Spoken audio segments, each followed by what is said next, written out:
ધોરણ 5 પ્રકરણ 7 પરિમિતિ અને ક્ષેત્રફળ.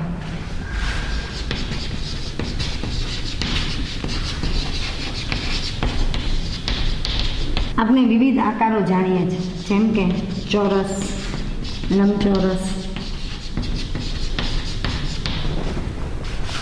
ચોરસ એટલે કે જેની ચારે બાજુના માપ સમાન હોય. આ ચોરસ છે, ધારો કે એની ત્રણેય બાજુના માપ 3 સેમી છે, તો આ ચોરસની પરિમિતિ શોધવી હોય તો તેની ચારે બાજુના માપનો સરવાળો.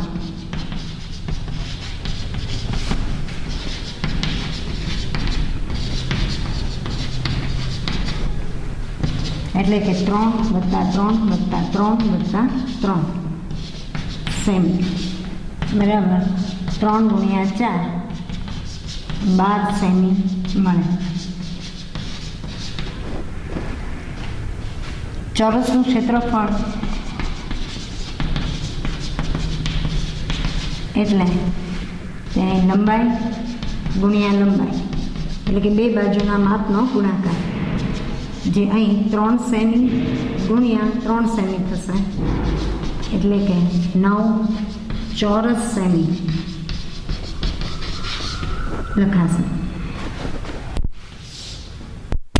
લંબચોરસ આકારને સામસામેની બે બાજુના માપ 4 સેમી છે, તો ચોરસની પરિમિતિ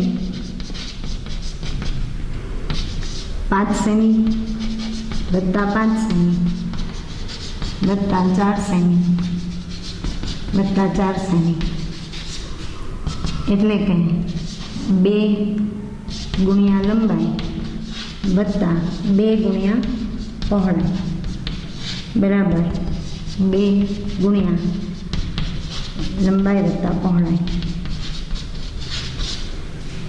અહીંયા બરાબર 10 + 8 18 સેમી મળે. ક્ષેત્રફળ